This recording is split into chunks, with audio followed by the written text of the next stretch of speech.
You wanted the thing, you worked for the thing, and then right as it came within reach, you did something that wrecked it. Picked a fight before the good date, went quiet before the big opportunity, stopped showing up right before it would have paid off. And afterward, you asked yourself the question everyone asks: why would I do that to myself? It looks like a mystery or a character flaw. It's neither. Self-sabotage is one of the most human things there is, and it runs on reasons that actually make a strange kind of sense. Let me walk you through them. Start with the first and biggest one. You have a picture of who you are, and you protect that picture harder than almost anything. If somewhere deep down you believe you're the kind of person who fails, who does not deserve good things, who always ends up alone, then success does not feel like relief. It feels wrong. It contradicts the story, and the mind hates a contradiction. So without ever deciding to, you nudge things back towards the outcome that fits the story you already believe. We don't act on what we want. We act on who we think we are. That's why a person can chase something for years and flinch the moment they get it. The wanting was real, but the having did not match the self-image, and the self-image won. The second reason is control. This one is quiet and it's powerful. Failure is frightening,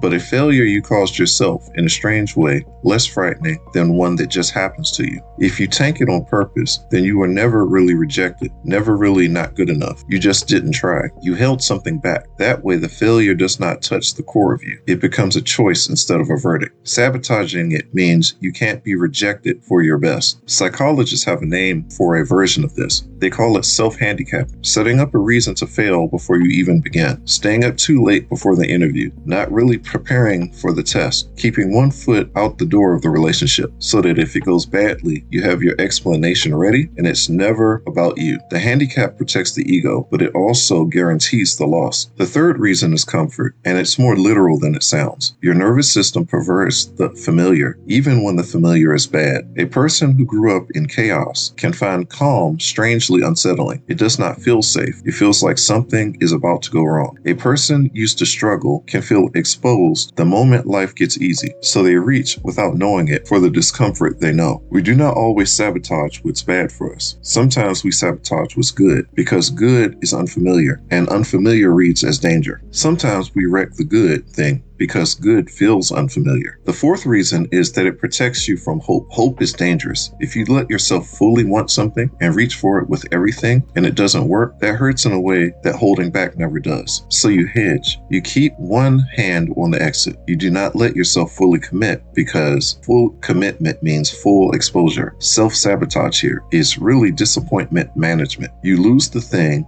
to avoid the risk of losing it later and feeling it more. Now, the part that matters. What do you do with a pattern that lives this deep? The first thing is to see it without the shame. Every reason I just described is your mind trying to protect you from a broken self-image, from rejection, from unfamiliar calm, from crushing hope. It's doing its job. The problem is that you're not broken. The problem is that the protection now costs you the things you actually want. You can't fix it while you're busy hating yourself for it because the self-hatred feeds the same story that started it. Self-sabotage is protection that outlived its job. The second thing to catch is the moment. Self-sabotage almost always has a tail, a specific point where you reach for the exit, the fight you start, the application you do not send, the text that ends it early. If you can learn your own tale, you get a half second of choice you did not have for, not to force yourself past it every time, just to notice, here it is, the moment I usually wreck it. That awareness is where the pattern first cracks. The third is slower, and it's the real work, that self-image, the story that says you don't have to get good things. It does not change through one big decision. It changes through small evidence against it. Every time you let a good thing stay, every time you don't throw the fight, you hand your mind one piece of proof that the old story is not the whole truth. Enough small pieces over time, and the story starts to move. You're not forcing success. You're teaching yourself slowly that you're allowed to keep it. None of this makes the urge disappear. The moment will still come where wrecking it feels weirdly right. What changes is that you know what that feeling is. It's not wisdom, and it's not not the truth about what you deserve. It's an old protector still doing a job you no longer need done. You were never trying to ruin your own life. You were trying to keep yourself safe with the only tools you had. Now you can see the tools for what they are. And the next time you feel yourself reaching to knock it all down, you can ask the better question. Not what's wrong with me, but what am I trying to protect right now? And do I still need to? Ask what you're protecting and then let the good things stay. Start there. Most people believe they would never harm an innocent person just because someone told them to. In 1961, a scientist put that belief to the test, and what he found still unsettles people today. That one's next. I'll see you there.